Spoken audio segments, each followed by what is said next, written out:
Hey guys, Walt here with TAV. I wanted to show a project we're working on currently that is, it's got some new stuff going on with it. I just posted a quick little video on Instagram kind of showing the front and profile of the truck. This is a 2018 Tundra, and we're doing a pretty cool project here with 5010 campers. So that's the camper you see on the back is 5010 USA, and it's a pretty awesome project. This would be the full-size camper. There's also one for a mid-size truck. But to start things off, we'll kind of go front to back like we normally do on our walkarounds and kind of just talk about what we're doing that's different and some of the new things that we're doing in the suspension, wheels, and things like that.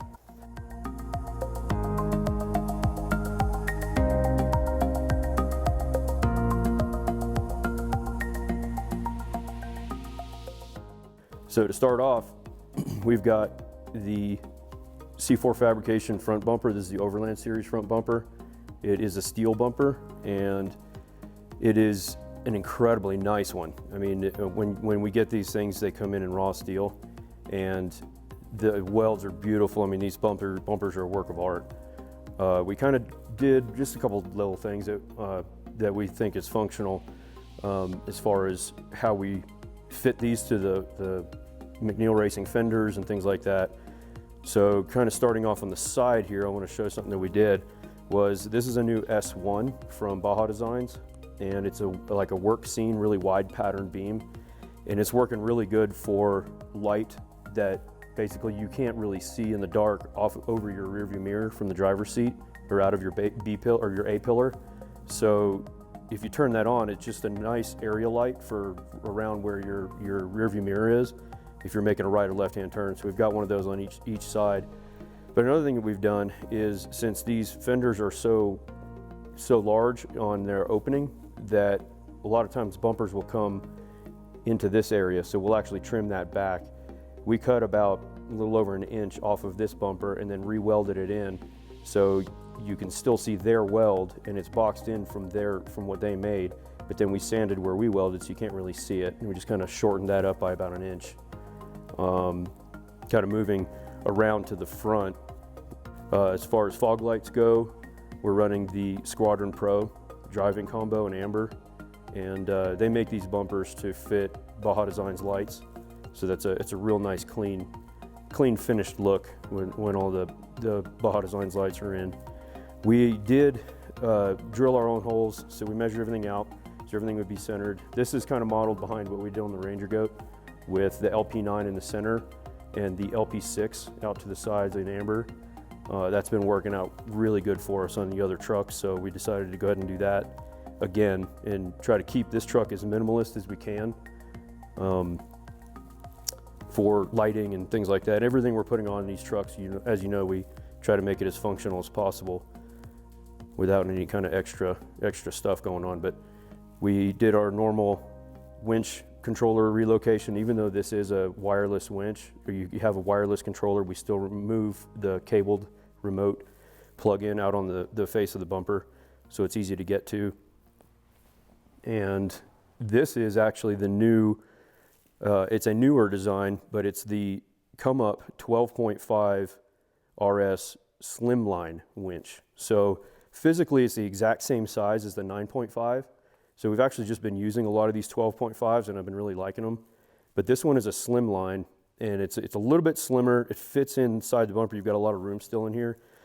You can reach the lever right here to engage and disengage the winch. So you can just push up on it like that, and it's disengaged. You just reach in and pull back down. And that's why, another reason why I don't like to put a light in here. This is actually a really good place for a light. They use this as a light cutout, but I personally like to have this open so I can see the drum of the winch and see the entire winch. You can see the entire winch from here. You can kind of see where we tucked the control box up inside the bumper, and it just makes it a lot cleaner install when we can move that plug out to the outside. And then the control box can kind of be hidden wherever you want. We're using the Come Up winch fair lead that comes with it, Haas fair lead that comes with the winch. I do like to use the Factor 55 Ultra Hook though. This is a great tool to have. Very strong. You can hook up 3/4 inch shackles to it, soft shackles, whatever you want. I mean, it's a really versatile tool. super strong, super lightweight. And we've got them basically on all of our trucks that we build. We've got kind of going from there, we're running the RCI skids, aluminum skids on this. We just got them in raw finish. That looks pretty good. I mean, it's going to get scratched up anyway, so we just chose not to powder coat them. The bumper's actually just spray painted too. We're going to pull this whole thing apart and get it powder coated since they show up raw, which is kind of nice. They show up in raw steel, so you don't have to worry about the powder coat getting damaged in shipping. And then we have the opportunity to powder coat basically right down the street, so we have quick turnaround time. So we'll just pull this apart and send it over there. We, as you can see, the back of the light, we were able to pull this back, and we put holes inside this trim piece down in here with some grommets and run all the wiring in there real nice and clean. Believe it or not, with this tube where it is, the sensor is still in the Toyota emblem. Somehow it still works. I don't know why. Maybe it's magic. I don't know. But it still works. It does, however, every now and then it tells you, a message flashes up on the dash, tells you that it's dirty, to clean the sensor, and then it'll disengage the sonar and your cruise control, but it's sporadic, so it's not really, just kind of thinks it's dirty. But you can still use your cruise, you can still, use that thing and it works. Moving into the engine compartment, kind of show you what we did in here. So we are running the Magnuson supercharger on this. This is a 5.7 liter non-flex fuel truck. This supercharger has been proven itself really nice to have. We intend to pull a trailer with this, which we can throw another vehicle on a trailer and tow it with this, no problem. And it's nice to have more power than you really need. We're getting ready to go do some more testing and stuff, so we'll be out in some sand and hills, sandy hills and things like that. So that's where that power is nice to have if you have a little bit heavier vehicle. We do not have our dual battery set up in this yet, but we will be running a Group 34 battery in the factory location, but the secondary battery is going to be back in the storage box on the camper. We're going to be running a 100 amp hour battery back there. We're running the S-Pod unit, which we like to mount on top of the factory fuse box, which is very easy to get to. So all of our auxiliary lighting, everything we power auxiliary to our switches comes right into here, and we can run it off the battery. And we put our own fuse block in here as well, in our own custom little mount that we're doing. It's real nice and clean and easy to get to. We have plenty of power, junctions that we can run to if we need to for something else. On this truck, we normally do bedsides and stuff, but this is a McNeil Racing fender, and we just had to do the front this time, and we just trim it in, painted it to factory match, factory paint. The grille was actually chrome, and since we have no chrome policy, we went ahead and painted that too. But the little badges on the side need to get either painted or taken off. We haven't gotten that far yet, but we really like the way the McNeil Racing fenders come along. This is a 4-inch flare on this. So as you can see, with the suspension being 2.5 inches wider per side than stock, and this is a 37-inch tire, it is a real nice opening and it's proportionate to the tire. If you do that to, say, a mid-travel truck, it kind of looks a little too wide at the top, I think. When you widen the base of your suspension out, it's really proportionate. It looks nice. The one thing that we also like to do, since we have a light set up over here, we like to do for the inner fenders, a lot of you have seen this in person, but we make these in-house. The inner fender liners are a very, very important aspect to, kind of a finishing aspect to these fenders, because we see a lot of dirt roads and rocks and stuff like that. That protects the underside of your fiberglass, for one, so it doesn't kick rocks up and damage the inside of your fenders. Because if you have paint, you'll see spider cracks and things like that. This closes up your inner fender like the factory intended. So with it being larger, larger opening and a wider, obviously you can't use a factory inner fender liner, so we make those out of a much heavier material. And it also, your factory air box comes out inside your fender. So that also covers that up and keeps debris from coming off the tire straight into your air box. So that's another important thing that we do. It's very clean, very functional, easy to clean out, so you can pressure wash it, and it looks really nice and and functional in there. On this one, obviously we're doing our body mount chops. We try to box that in and we wrap it underneath and around so it kind of clears it up as much as possible. Try to make it look as clean, and I think it looks cleaner than factory, but it's there to serve a purpose as well and continue to give you a nice strong body mount. And on this truck, we're running something new with our stage 3 setup. This is Total Chaos's upper and lower control arms. There's a lot of stuff we do with Total Chaos and really like their stuff, their products. Very strong, very functionally built, and easily serviceable too. So we're running the Plus 2.5 long travel race series from Total Chaos, and we're running their secondary shock tower in there. The Kings that we're running are the new part number King has is a 3-inch triple bypass as opposed to a 2.5-inch. So it's a 3-inch diameter triple bypass as a secondary shock to the coilover. The coilover is still a 2.5 diameter, and everything fits in there super clean. There's a lot going on in there, so it's pretty tight, but we've got everything clearanced and fitting really nice. As many of you can see, we're not running sway bars on this truck in the front. This truck handles extremely well on the highway. It's very, very comfortable. And we're going to take it out here today, and we're going to do some shoots and kind of start tuning those shocks. But this truck does so nice without the sway bar in it. It's very stable, very predictable, and as soon as you go from pavement to dirt, you feel where that difference comes in. As for wheels and tires, this is the new Method Race Wheels 704 with Bead Grip technology, which I can definitely attest to the fact that works. It works extremely well. I've run very low tire pressures on this, tried to break a bead, and it works surprisingly well without having a bead lock ring. It isn't a mechanical bead lock per se. It's a tooth, basically, a set of teeth inside the bead on both inner and outer bead. And we'll show a video of that here in this. We have a rim we can show. But it's a new design for Method Race Wheels, 704 Trail Series wheel. And we also have that on the Goat, on the Ranger Goat. The new Geolander MT, and I really, really like this tire. I mean, it's been doing a great job. You know, it's a somewhat aggressive mud terrain tire, but it's really nice on the road.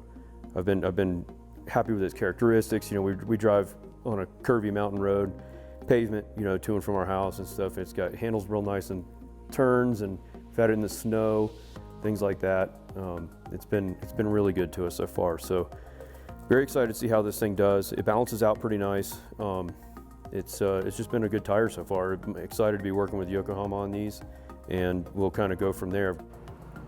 Kind of moving around the side here, I'll show you the camper, and then we'll move to the inside of the truck. Up top, we're running a Prince U Designs roof rack. It's a full length of this cab, and it's probably going to stay exactly like you see it. We'll have some lights on the sides for working light, but I'm just going to keep it as an empty rack. I like to carry firewood. I like to carry things as we're on a trip. So having a roof rack that's empty is usable real estate for when you do need some space and you don't want it inside the truck or inside the camper. Keeps your roof load down a little bit, but we can put a good bit of firewood if we know we're going to need it up there. We can throw a piece of furniture up there if you want to. Who knows? Another person, whatever you need. But kind of moving back, this is the 6.5 foot bed variant of the 5010 camper. So it's 3 components basically. You have a flatbed, you have this storage box, which is also your spare tire carrier on the other side, and you have the camper itself. So from this line right here up comes off. This whole thing is its own unit.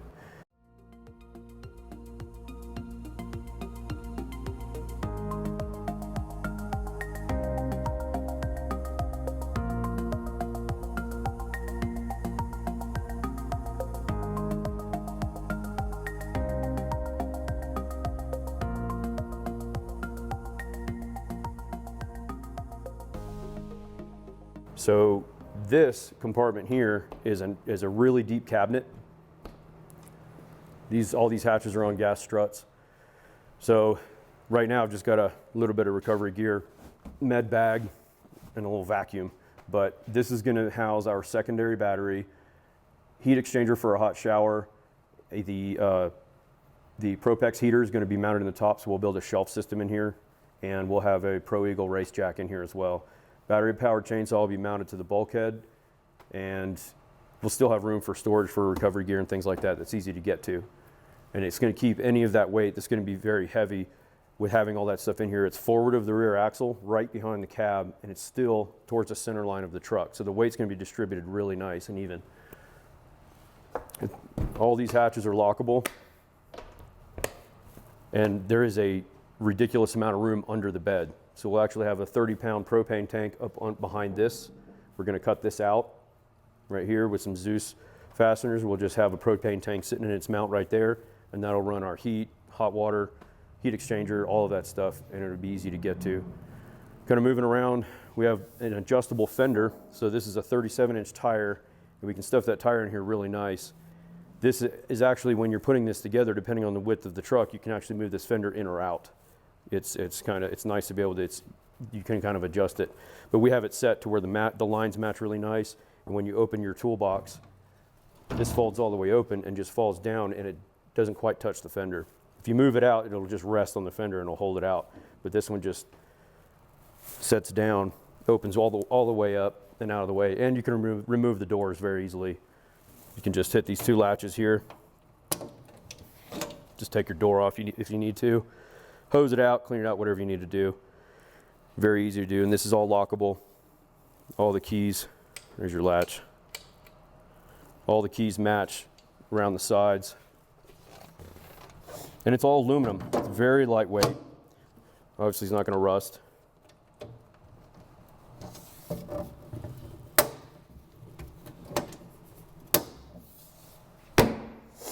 Just like that. These hatches are really nice. It's kind of gives you a nice overhang if you're standing out here, you know, if you're cooking or something like that. But this thing is completely flat all the way inside. Kind of open this up so you can see with some light. We're working on some really cool things specific to the 5010 camper. That's going to be coming out here pretty soon. We're actually manufacturing some of our own components for that, and we're going to be putting that out here very soon. It's this one's black and getting either black or gray. This one is going to be wrapped in black multicam. As many of you know, we're working with multicam. We built their Tacoma, which will be one of the other walkarounds we're doing soon. But this one is getting black multicam on the camper and the hood of the truck, so that's gonna work out pretty nice for all as something a little bit different. I know there's been people that have done the multicam wraps before, but since we're actually building multicam's truck, it makes sense. So as you can see, it's very open floor plan inside. You kind of do whatever you want. It's a blank canvas, so to speak. I'll go ahead and open up the camper so you can kind of see how easy it is to do, but there's a queen size bed up here that also is on gas struts, and it moves up when you have the camper up. So I'll go ahead and hop up in here.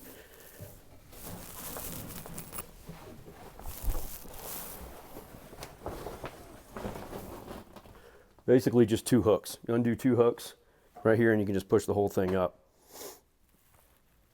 This is a queen size bed. You can also push up on gas struts, and you've got plenty of space up here. You've got windows all the way around, screens all the way around, and we're gonna be building a bunk on the front bulkhead. We'll have our fridge, a cooler, a wrap-on electric toilet, and our heat's going to be plumbed in here. So we're going to have plenty of room. We can actually fit 2 mountain bikes in here and my daughter's little bike in here. Plenty of room when we're traveling, so it doesn't actually have to be on the outside of the truck. And with everything in here, we'll be able to still fit the mountain bikes inside. And it's not as heavy as it looks. It looks like a big heavy box, but it's actually quite a bit lighter than I was expecting it to be. So the spring rates are right on. In the back, we've got a very nice drawer to have. You can carry, I've got some recovery gear, some, strap, some soft shackles, camp chairs, demos, shovel, and a dead man. sand anchor, and it's just, I mean, it rolls nice and easy, and the key matches all the doors and around the side. We have our license plate mounted directly to this because we have a light, a rock light, Baja Designs rock light hidden up in here. So when the lights are on, it shines down onto this. Everything stays legal. This receiver hitch is the factory receiver hitch. We just have it on here right now because we're designing a new one. It's going to be a lot higher than that. And we're actually designing a bumper for this. And it's coming along really well. What's supporting all of this too, underneath, is Alcan springs, custom Alcan springs. It's about 2 inches of lift in the back. We're running the 3-inch diameter, 12-inch travel King with our custom valving in it and internal bypass with a compression adjuster on the canister itself. That is proving to be very, very nice right now. Really like the way the truck handles with that, and it's we're gonna, like I said, we're gonna go out and do some tuning and see how this stuff does. We're running the Archive Garage U-bolt flip kit. I really like that for the Tundra. It gets all of the U-bolts pointed up instead of down towards the ground.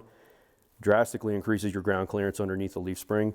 And we're running a bump stop on top of that, which we'll probably shim in space. We'll take care of that here very soon. Moving forward of that, you probably saw just now in the video, there's a long range, an LRA, Long Range America, Long Range Automotive fuel tank. It's 46 gallons, steel tank. It's a great thing to have, great tank to have on here. We have to do a custom filler hose because of this bed. So it's just a little bit of custom stuff in the hoses and stuff like that. But other than that, it's a very low profile, large tank. This is where your fuel goes in. This is supplied by 5010 for the bed. Pretty simple, lockable. So we actually have to cut some of that and weld a new piece in, obviously out on a bench and not on the tank.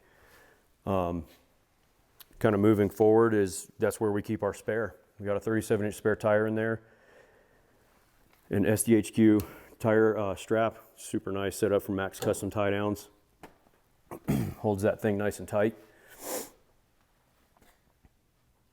This truck, as it stands at the highest point with the tent closed, is about 8 feet 5 inches tall. So as long as you keep, overhead clearance in mind, a lot of drive-throughs you can fit through, like, fast food or whatever. If you're traveling, just be mindful of a taller vehicle. But other than that, it's really not too bad. On coming forward a little bit, we opted not to run sliders on this truck, which is one thing that we normally do. We normally run sliders on all the trucks, but this truck is quite a bit taller than our other one. And when you have a 5-year-old daughter that needs to get in and out of the truck and you've got mud all over the sliders, this thing's kind of nice to have. So we did the amp research steps. When you open the door, it drops that down far enough to where if you have a dog or young ones, they can get in and out. Her wife with a dress on that she doesn't want to get mud all over the side of her leg, then she can just step down onto that, and everything's nice and comfortable.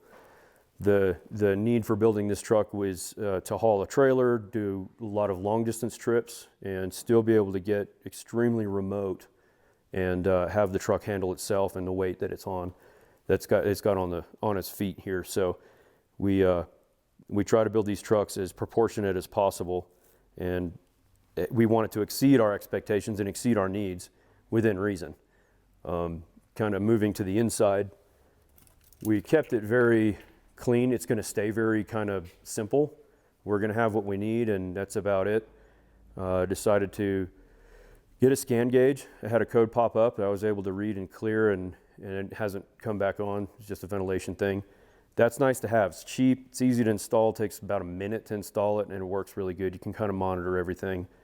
We are running the S-Pod, SEHD unit, and we like to mount them right there on the console, right behind the gear shifter. It's a clean spot, doesn't ever get bumped or anything like that, and it's right where you need it. The other two switches are for the LP9s and LP6s. Because it's a 3-position switch, we can't run that off of the S-Pod. We don't want to run it off the S-Pod. So we run those independently, and we can have everything else run off the S-Pod.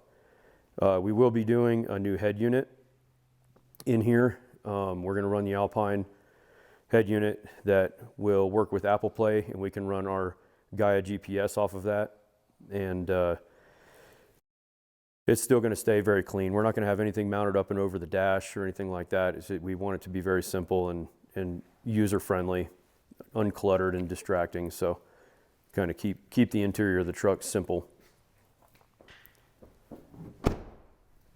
As of right now, we did re-gear it, but we haven't calibrated the speedometer yet. We're running 529 nitro gears on this with ARB lockers front and rear.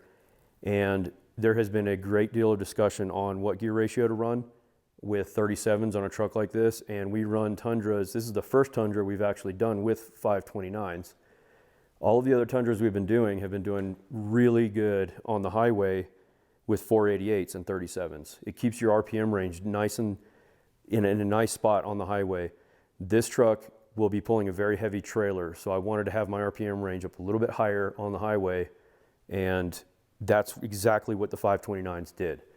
It keeps at about 70 miles an hour. My RPMs are around 2,500 RPMs on the highway, and that's, with this truck, is nice. With the supercharger, it does well. It doesn't have to work quite as hard when you're pulling a long grade or anything like that. So it's been a nice thing to have. One thing I didn't mention was the new tire that many of you noticed we're running. We normally ran the Toyo MTs. We like those a lot, but we started working with Yokohama on this tire I've seen a lot of you guys using, and I really like it. So far, I'm extremely happy with it. Road noise is minimal, just like the Toyo as far as road noise goes. We've had it in snow, does great in the snow so far. It's gonna do about what I expect it to do in the sand. Every mud terrain tire I've ever used in the sand digs like a shovel, which is doing its job, but it's not designed to be a sand tire. So with that being said, I know exactly what to expect if we get into deep, soft sand. Not really too worried about it. The slick rock, I want to try and get it into slick rock. There's a couple different places I want to get this thing, which we will do, and just kind of test it. We like to validate everything on our own, usually before we put it on a customer's vehicle. So this is, it's exciting to be testing a lot of new things here, as far as like the Kings, the 529 gears with the tire size, the camper. There's a lot of first time things for us that we're doing here that we're pretty excited about. So I wanted to do this video with the truck not being finished. We've got a long way to go to have it basically in its finished state. But I wanted to kind of get this out there because you people are going to see this in our events and on the trail and stuff like that. So we're going to be doing this as we go. Every big project we're doing with this truck, we're going to do a little walk around video on it to kind of show what we're doing next. Other than that rounds out what we've got in this stage of this build so far. We're going to keep you posted and just kind of give you our thoughts on this stuff. You know, if it works, then we'll tell you. If it doesn't work, we'll tell you. So far we're using a lot of things here that work really well. We're real happy with. That's why we keep going back to it. And we want to be able to validate every bit of these new components, you know, like I said, before we put it out. So we're happy with it. We're changing some things up a little bit on our own end, you know, cleaning up some wiring things, little tricks and stuff like that here and there, but we're happy with how these are doing. Other than that, if you've got any questions, definitely hit us up at TAVLLC on Instagram. Our website is tavllc.com, and our YouTube channel where this video will be posted is Tactical Application Vehicles on YouTube. So type that in, you'll see it pop up. We'd appreciate a subscribe. We're getting a lot of subscribers now. This is good. We're going to try and get some more content out. A lot of vehicle content. We got about 3 more walkarounds at least we got to do, and we got a lot of gear kind of walkarounds we're going to do on some of the gear that we're using too. So stay tuned. We will get this thing out as soon as possible, and we hope everybody stays safe and healthy with this whole coronavirus problem we got going on. So continue to give us calls here at the shop. We're still working. We're a skeleton crew right now, but we're still working, and everything's still kind of pushing forward. So appreciate all you guys, and till next time, have a good one.